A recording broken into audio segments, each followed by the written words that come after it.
To understand a conflict, you must see through the enemy's eyes. In the final days of World War II, the German High Command viewed their American adversaries with a mix of awe and contempt. They saw America's industrial might, endless tanks, trucks, and supplies crossing the Atlantic.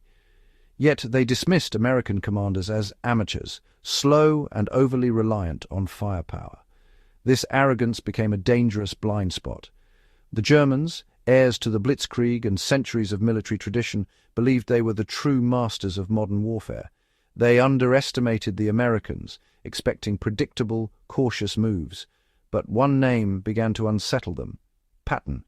George S. Patton, Jr. shattered their expectations. He was aggressive, unpredictable, and understood mobile warfare as well as any German panzer leader. Patton moved with a speed and audacity that mirrored their own Blitzkrieg. While others hesitated, he attacked. For German generals, Patton was the ghost in their machine, the unpredictable force that threatened to unravel their plans. He was the American commander they truly feared. Patton's reputation grew not just from victories, but from the way he fought. Relentless, fast, and always on the offensive. He forced the Germans to rethink everything they believed about American command. In the end, Patton became the general who haunted their maps. He was the variable they could never quite predict, and that made him the most dangerous of all. Early in the war, the Germans saw the Americans as brave but inexperienced. The defeat at Kasserine Pass seemed to confirm their view. Rommel outmaneuvered the US II Corps with ease. The Germans grew overconfident, expecting slow, predictable American advances. They believed they could bleed the Americans with tactical skill, even as their own situation worsened. But Patton's arrival changed everything. Taking command after Kasserine, he demanded speed, discipline, and relentless offense. In Sicily, Patton's rapid maneuvers and flanking attacks stunned the Germans. He fought a war of movement, not attrition. For the first time, the Germans began to respect an American commander. Yet many still saw Patton as an outlier, not the new face of the American army. As the Allies prepared for Normandy, the Germans expected the same cautious opponent. They were watching the wrong general. Their fatal error was underestimating the man who would lead the breakout. The breakout from Normandy shattered German expectations. Patton's Third Army surged forward in a whirlwind of mobile warfare. He bypassed strongpoints, encircled German armies, and created chaos deep behind enemy lines. German generals, once dismissive, now saw Patton as their most dangerous adversary. Field Marshal von Rundstedt and panzer leaders like Eberbach and Manteuffel called him the Allied master of mobile operations. Patton's genius was relentless pursuit. He took risks, pushed his men, and always sought the enemy's weak point. He used the Germans' own blitzkrieg tactics against them, with even greater speed. The psychological impact was profound. The hunter had become the hunted. German soldiers never knew where Patton's tanks would strike next. Reports spoke of the fury and speed of the Third Army. Patton didn't just defeat the Germans, he broke their will to fight. He earned their respect by beating them at their own game.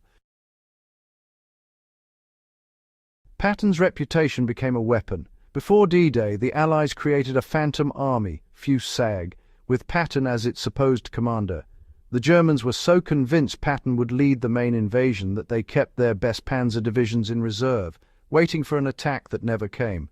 Even after Normandy, German intelligence believed Patton was the real threat. Operation Fortitude's deception worked because the Germans feared Patton more than any other Allied general. When his real army appeared in France, it threw German defenses into chaos. Patton was more than a man. He was a myth that paralyzed the enemy. In December 1944, the Germans launched the Battle of the Bulge, surrounding Bastogne. Allied commanders thought relief would take a week. Patton promised to attack in 48 hours. He turned his entire army north through winter and chaos in a maneuver the Germans thought impossible. On December 22nd, Patton's forces broke through to Bastogne. German commanders realized their offensive was doomed. Patton's speed and flexibility shattered their timetable. He proved the American army could move with a precision and audacity the Germans never expected. Patton's logistical mastery sealed the fate of Hitler's last gamble in the West.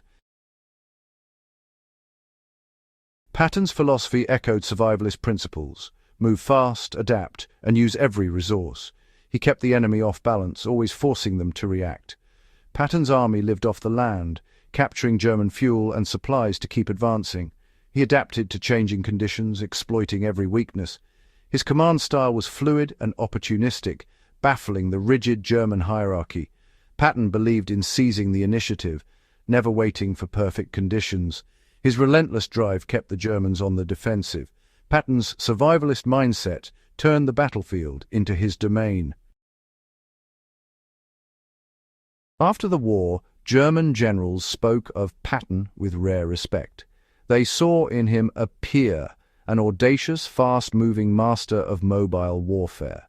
Patton had taken their own blitzkrieg and used it against them, backed by American might. His campaigns became lessons in momentum, adaptability, and relentless initiative. Patton proved that respect is earned, even from your fiercest enemies. He was the general the Nazis never expected America to produce, not cautious, not slow, but a force of nature. Patton's phantom army paralyzed their reserves. His real army broke their back. In a war of titans, the Germans feared him most. That fear is his enduring legacy.